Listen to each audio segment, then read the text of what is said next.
예수님이 제자들에게 물으신 두 가지 중요한 질문이 오늘 본문의 내용입니다. 첫 번째 질문은 비교적 용이합니다. 대답이 사람들이 나를 누구라고 하더냐.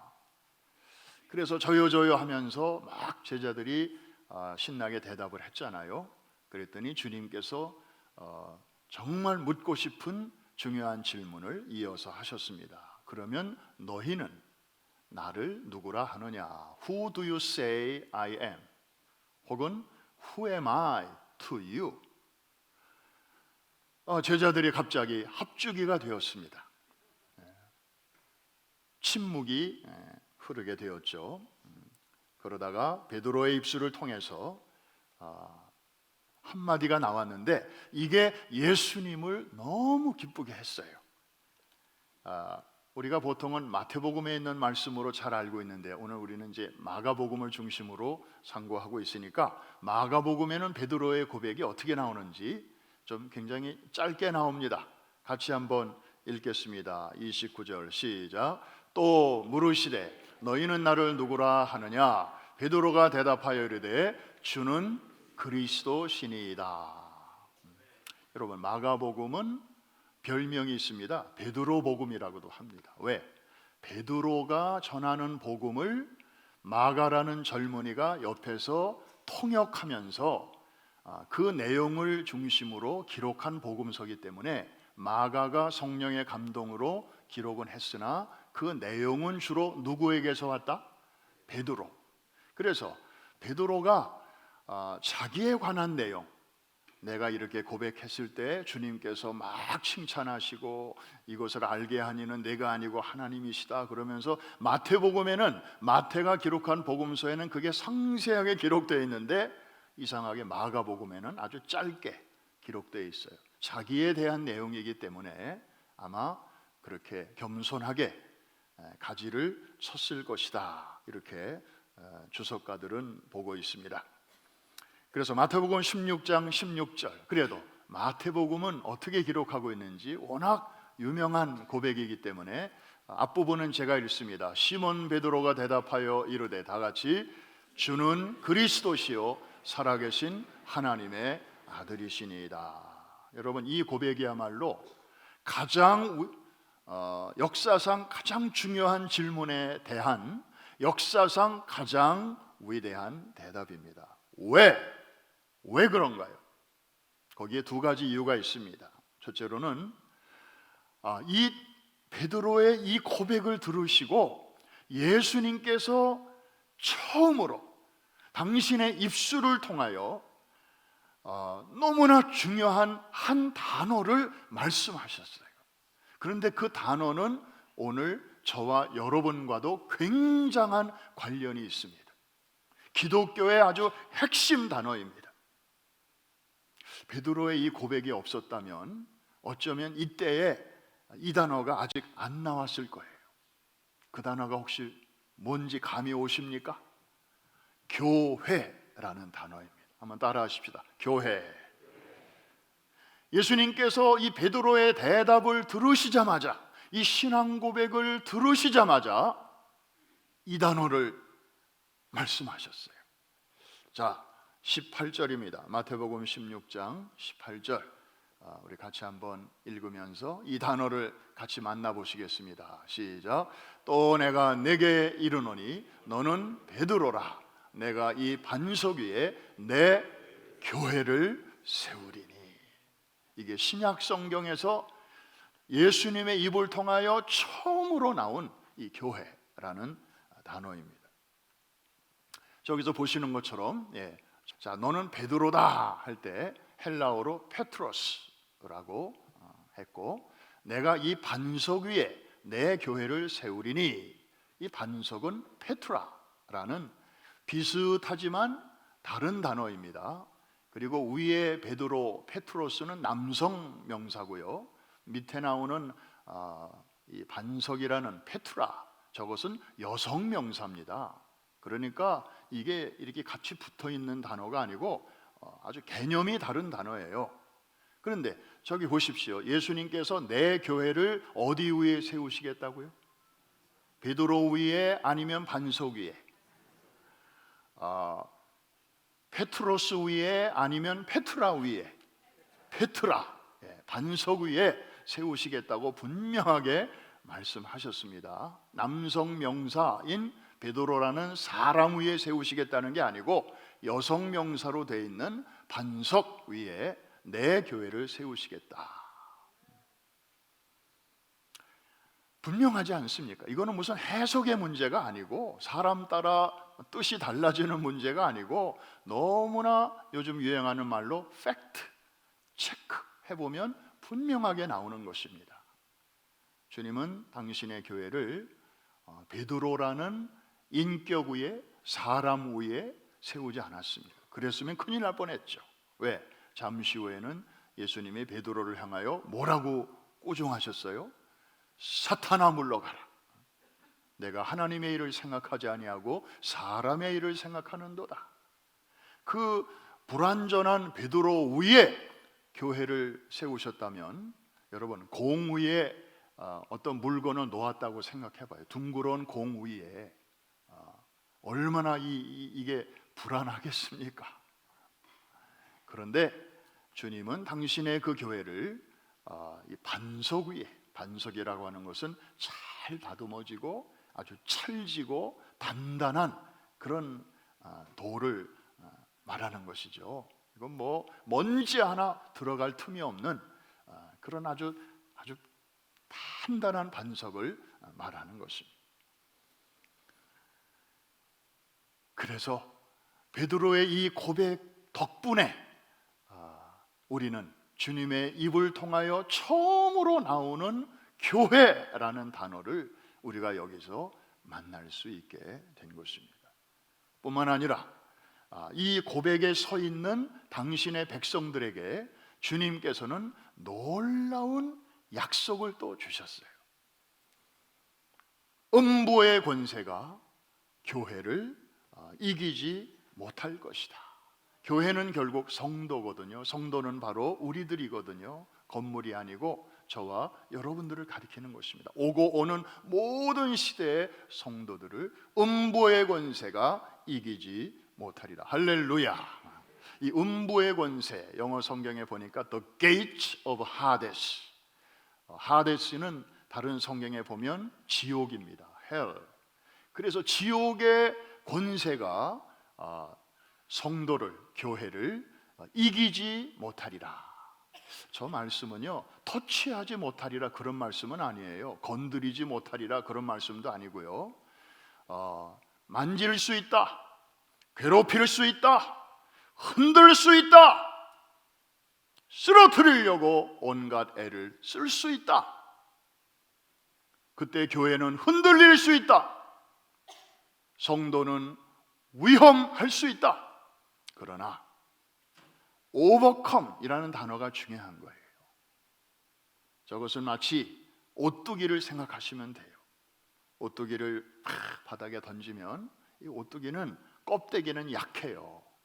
그래서 손으로 꽉 쥐면 쭈그러들고 바닥에 내치면 모양이 변해요. 그런데 막 흔들리다가도 시간이 되니까 딱 서요. 뭐 때문에 서죠? 껍데기가 강해서가 아니에요. 그 보이지 않는 안에 묵직한 중심이 들어있기 때문에, 그것이 오뚜기의 중심을 딱 잡아주기 때문에 내동댕이질 쳐지면 흔들리고 정신없지만 결국에 딱, 그것도 거꾸로 딱이 아니고 제대로 딱 서게 되는 거예요. 비록 모양은 좀 흠집이 날 수 있고 망가질 수 있고 좀 볼품이 없을 수도 있지만 오뚜기의 오뚜기다움, 이것은 어느 누구도 가져가지 못하는데 이게 바로 오버컴이라는 단어예요. 쓰러지지도 않고 자빠지지도 않고 거꾸로 서지도 않고 결국에 자기 모습대로 딱 서게 되는, 그래서 하도 하다가 안 돼서 야, 쟤는 안 되겠다, 아이고 여기서 끝내야 되겠다 하고 괴롭히던 자가 돌아갈 때 이게 바로 오버컴입니다. 할렐루야. 음부의 권세가 이기지 못하리라. 이 말씀 속에 담겨진 뜻이 바로 그것입니다. 여러분, 우리도 성도로서 또 교회로서 때로는 사단에게 많은 것을 빼앗길 수도 있습니다. 물질도, 때로는 건강도. 그럴 때 우리는 혹시 하나님이 나를 놓치셨나? 하나님이 나를 못 보시나? 뭐 이런 생각을 얼마든지 할 수 있어요. 그런데 그럴 때 우리가 붙들어야 할 말씀이 바로 이것입니다. 여러분, 욥기의 내용은 뭐 너무나 잘 아시잖아요. 사탄이 성도에게서 빼앗아 갈 수 있는 것들이 몇 가지가 있긴 있습니다. 물질도 가져갈 수 있고요, 또 건강도 가져갈 수 있고요, 때로는 자식도 가져갈 수 있습니다. 하나님의 고차원적인 섭리 안에서, 하나님의 섭리를 벗어나면서까지 사탄이 막 그렇게 하지는 못해요. 성도에 관해서는 하나님이 이렇게 바운더리를 정해 놓으십니다. 욥은 어느 한날에 그 도둑들이 와가지고 재산 다 약탈해 갔어요. 동방의 의인인데도, 하나님을 경외하는 사람인데도 그런 일이 일어나요. 그런데 어느 날은 허리케인이 갑자기 닥쳐와가지고 한 집에 모여있던 그 10남매가 하루아침에 졸지에 부모 곁을 떠나게 됩니다. 물론 저들은 주님 품으로 갔지요. 경건한 믿음의 가정에서 자라는 그런 자녀들이었으니까요. 욥이 얼마나 경건한지 파티가 끝날 때마다 혹시나 행여나 우리 자녀들 중에 뭐 좀 술 먹고 음식 먹고 그러면서 마음이 좀 이렇게 풀어진 자녀가 있을까 봐 반드시 파티 후에는 가정 예배를 드리면서 하나님 앞에 회개할 거 회개하고, 그러면서 저들의 신앙의 온매무새를 바로 잡았던 그런 자녀들이었어요. 그런데도 갑자기 그런 자연재해를 통해서 세상을 떠나는 그런 일이 욥의 가정에 일어났습니다. 나중에는 욥의 건강에도 문제가 생겼습니다. 그래서 첫 번째, 두 번째까지는 욥과 함께 잘 견디던 욥의 아내도 자기 남편의 건강마저 저렇게 막 종기가 나서 기왓장으로 막 낮에도 밤에도 긁으면서 잠을 이루지 못하는, 그러면서도 입술로 범죄하지 아니하는 자기 남편의 모습을 보면서 차라리 하나님을 욕하고 죽으라, 이런 저주까지 퍼붓고 아내마저 떠납니다. 자, 이런 상황 속에서 욥은 하나님의 기대를 저버리지 않았습니다. 사실 욥을 사이에 놓고 하나님과 사탄 사이에 굉장한 실랑이가 벌어지고 있었습니다.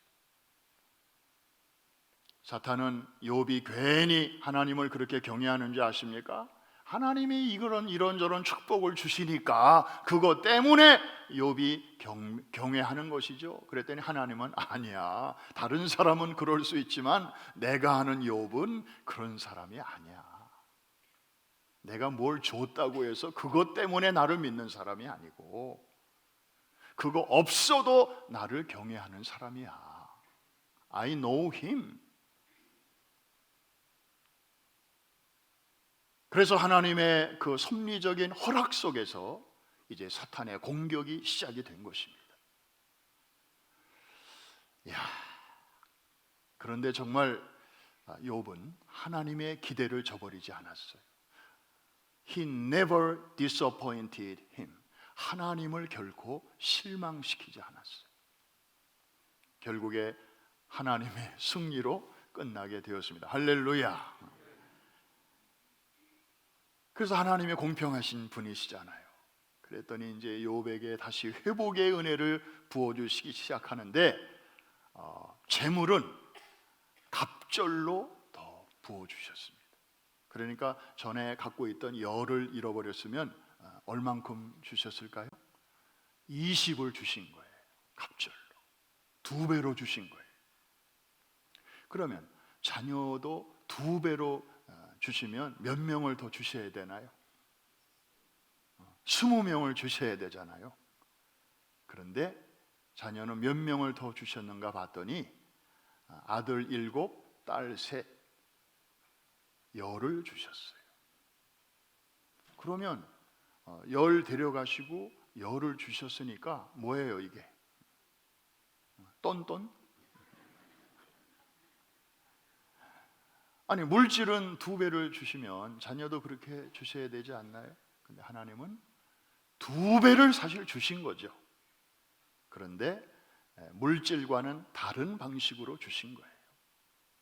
여러분, 그 허리케인 때문에 졸지에 부모 곁을 떠나 간 그 자녀들은 어디에 있을까요? 물질은 다 사라졌죠. 없어져 버렸어요. 그런데 자녀들도 없어졌나요? 아니에요. 자녀들은 아버지의 품에서 안식하고 있었어요. 오늘 우리 랜디 형제가 부른 그 찬양 가사처럼 부활의 아침을 기다리고 있었어요. They are not gone. They are not missing. 그들은 여전히 하나님의 자녀로 Rest in peace. 부활의 아침을 기다리며 천국에서 기다리고 있었던 거죠. 그래서 하나님은 굳이 20명을 줄 필요가 없었어요. 그냥 another 10명만 주신 거예요. 그래서 하늘에 있는 자녀 10, 땅에 새로 주신 자녀 10 해서 갑절의 자녀의 축복을 주신 것입니다. 할렐루야. 그러니까 사탄은 물질도 앗아갈 수 있고 건강도 앗아갈 수 있어요. 그러나 택한 백성의 그 영혼, 교회와 성도, 이것은 절대로 가져갈 수가 없는 거예요. 하나님께서 약속하셨어요. 주님을 통해서 약속하셨어요. 원수가 다시 빼앗을 수 없느니라. 주님께서 오늘 베드로의 고백을 들으시고 너무 기뻐하셔서 주신 약속이 바로 이것입니다. 한 번 더 따라해 주시기 바랍니다. 음보의 권세가 이기지 못하리라. 한 번 더. 음보의 권세가 나를, 우리를, 우리 교회를, 성도를, 교회를 이기지 못하리라. 믿으시면 아멘 하십시오. 이것이 주님께서 반석 위에 세우신 교회와 성도들에게 주신 정말 교회와 직결된 첫 번째 약속이셨습니다. 그리고 이 약속은 지금까지 그대로 지켜져 오고 있습니다. 할렐루야. 자, 이 놀라운 그 말씀을 어디서 하셨는지, 너희들은 나를 누구라 하느냐, 이 중요한 질문을 어디서 주님께서 제자들에게 하셨는지 마지막으로 우리가 한번 생각해 볼 필요가 있습니다. 가이사랴 빌립보라는 곳에서 하셨습니다. 새로 나온 성경에는 순서를 뒤집어서 빌립보 가이사랴 이렇게도 나오는데 좀 헷갈리네요. 사실 우리는 옛날 성경이 이렇게 익숙해 있기 때문에 때로는 참 옛날이 좋습니다. 이 가이사랴 빌립보는 지도에서 보시지만 그 북쪽의 헬몬산 밑에 있는 첫 번째 마을입니다. 그래서 헬몬산 꼭대기에는 1년 내내 눈이 이렇게 있어요. 소위 만년설. 그래서 눈이 이렇게 녹아내리면서 처음으로 고이는 곳이 바로 이 마을입니다. 그리고 지하에서도 아주 시원한 물이 막 솟아오르기 때문에 산에서 내려오는 물과 땅속에서 올라오는 물이 만나다 보니까 아주 물이 귀한 이 이스라엘 땅에서 여기만큼 물이 풍부한 데가 없습니다. 천국입니다. 헤롯 빌립이 로마의 황제를 위해서 이 물 좋은 곳에다가 도시를 만들었는데 이게 바로 이제 가이사랴 빌립보가 되었습니다. 가이사랴 빌립보라는 이름에 보면 그 시저의 이름이 들어가 있고 그 다음에 자기 이름이 들어가 있어요. 헤롯 빌립이 로마의 황제를 위하여 만든 도시다. 그래서 황제의 환심을 사가지고 자기 포지션을 계속해서 누리고자 하는 그런 마음으로 이제 꾸민 도시입니다. 이런 아이디어를 누구한테서 얻었을까요? 자기 아버지한테 얻었습니다. 자기 아버지가 헤롯 대왕인데요. 이 헤롯 대왕은 건축광입니다. 천재입니다. 천재. 건축에 관한 한. 그래서 그 지중해 그 해안에 가이사랴라고 하는 그 이름 없는 그 항구를 개발을 했습니다. 그래서 황제를 위하여 항구를 만들고 그리고 그 이름을 황제의 이름을 따서 가이사랴, 시저잖아요. 시저의 이름으로 졌습니다.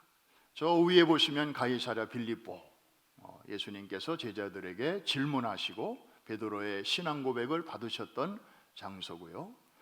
그리고 이제 그 아버지가 황제를 위해서 지어 바쳤던 도시가 저 지중해 해변에 가이사랴라고 하는 데가 나오죠. 그래서 아버지가 했던 도시와 구별하기 위해서 이제 자기가 건설한 도시에는 자기 이름을 뒤에다가 이렇게 덧붙였어요.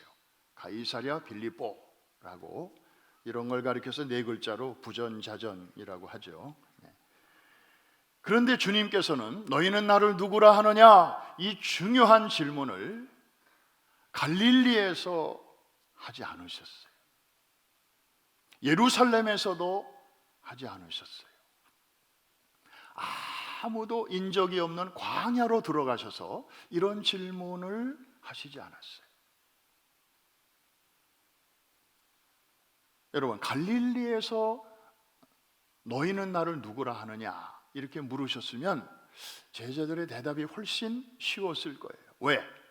갈릴리에서는 예수님은 이미 유명인사이십니다. 셀럽입니다. 요즘 말로 하면.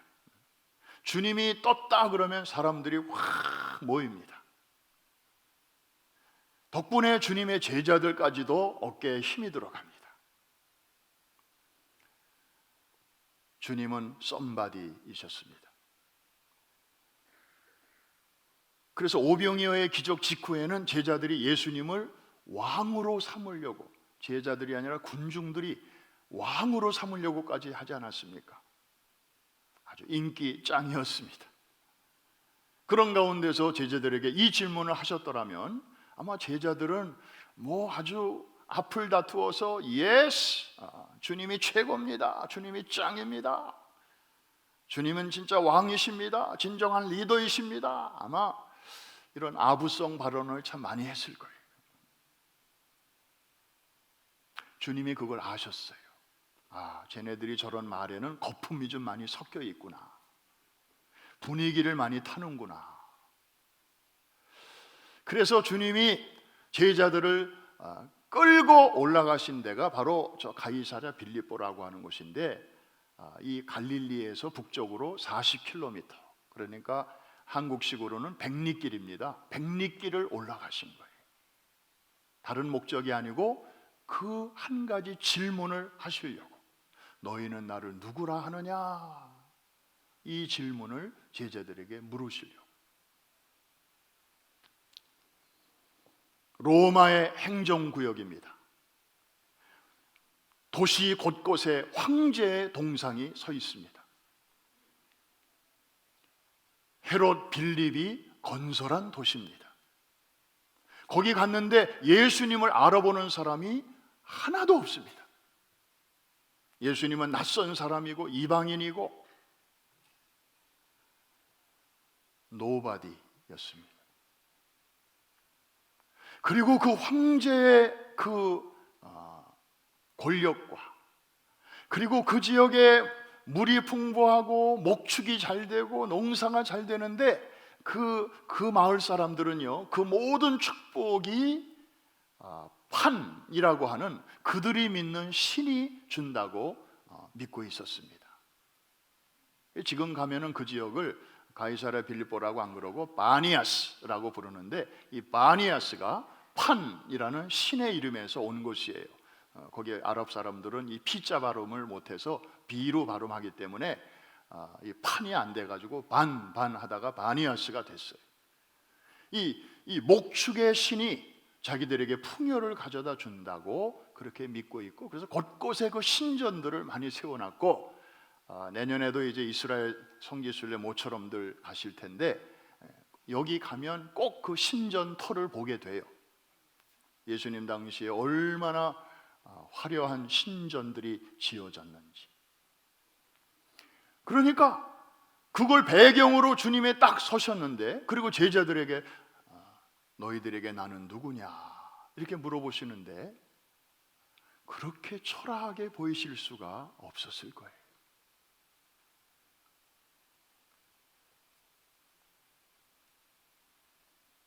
그런데 주님은 아셨어요. 이런 가운데서 우러나오는 고백이야말로 거품이 제거된, 군중 심리에 영향받지 않은, 그리고 분위기를 타지 않는 그 사람의 진짜 백이 신앙의 고백이라는 것을 주님은 아셨어요. 그래서 그 먼 길을 제자들을 데리고 그 낯선 곳으로 올라가셨던 것입니다. 이스라엘의 행정력이 거의 미치지 않는, 로마의 권세가 자욱한 그 한복판에 주님이 딱 서셔서 이 질문을 하신 것입니다. 제 얘기를 하나 하고 마치겠습니다. 제가 미국 온 지 얼마 안 됐을 때 우리 스테반 청년들하고 맨하탄에 그 거리 전도를 나간 일이 있습니다. 지금은 뭐 버스킹이라고 하죠, 젊은이들이.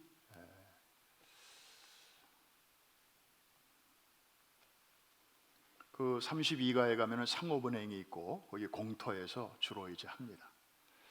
청년들이 이제 찬양 인도를 하면 나머지 청년들은 이제 이렇게 지나가던 사람들이 이렇게 모이면 그들에게 전도지도 나눠주고 복음을 소개하는 이제 그런 방식이었어요. 미국 온 지 얼마 안 돼서 맨하탄에 딱 나가 보니까, 이야, 처음엔 신나더라고요. 오, 맨해튼. 말로만 듣던 맨해튼. 정말 빌딩들이 하늘을 찌를 듯하고, 이야, 저 조그만한 한 칸도 얼마나 비쌀까. 이야, 어떻게 사람이 이런 섬에다가 이런 문화와 문명을 이렇게 쌓아 올릴 수 있을까. 세계의 수도 뉴욕. 그리고 지나다니는 사람들 보니까 하나같이 멋있어요. 패션도 아주 그냥 세련되고, Man in black, woman in black. 검정 패션들이 아주 잘 어울리고, 그러면서 처음에는 야, 멋있다, 우와 맨하탄. 그런데 시간이 지나면서 제 마음이 막 이렇게 뭔가에 이렇게 욱죄이는 듯한 느낌을 받는 거예요. 자, 우리가 여기 관광 온 게 아니고 예수님을 소개하러 왔지 않은가. 그런데 과연 이 동네에 사는 사람, 혹은 뭐 관광객들도 많이 있을 것이고, 또 이런 데서 오피스에서 일하는 사람들도 많이 있을 텐데, 과연 저 사람들 마음속에 예수 그리스도가 정말 필요할까? 필요하다는 그런 생각이나 좀 할까? 예수 없이도 우리는 얼마든지 이렇게 잘 살 수 있습니다. 마치 얼굴에서 그렇게 막 말하고 있는 것 같았어요.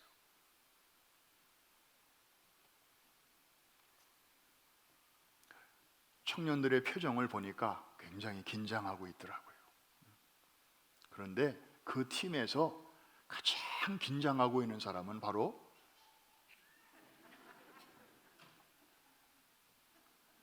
셋업을 마친 후에 청년들하고 같이 기도하자 그랬습니다.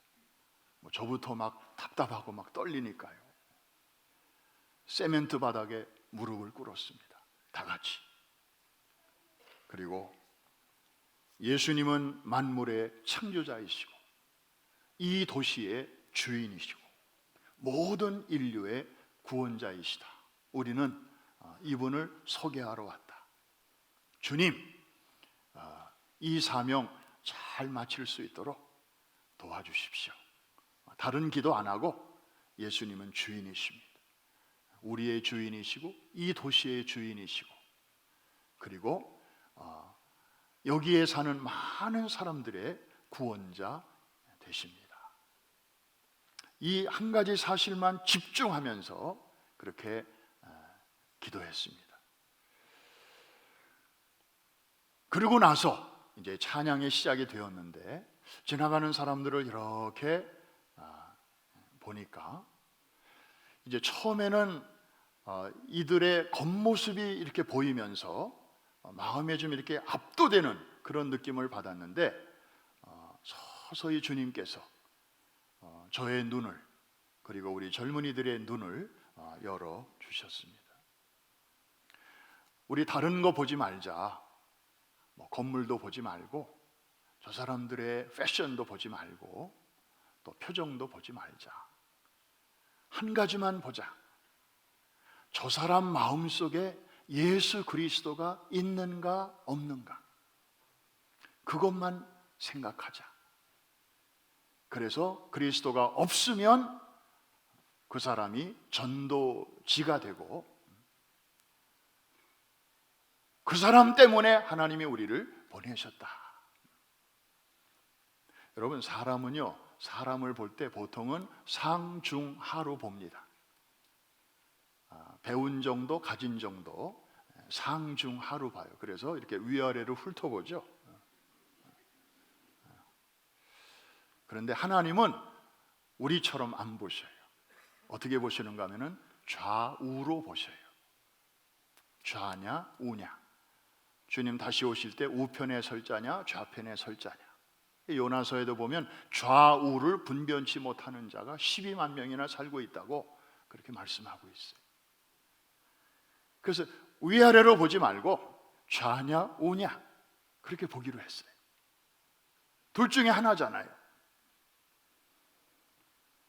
저 사람들 중에 절반은 우편에 설 자고 절반은 예수님이 없다 이렇게 생각하니까 그들의 그 화려한 겉모습이 아니라 그 겉모습 속에서 왠지 모르게 공허한 눈빛이 보이게 되고 그리고 예수 그리스도로만이 채워질 수 있는 영혼의 큰 구멍이 느껴지기 시작했어요.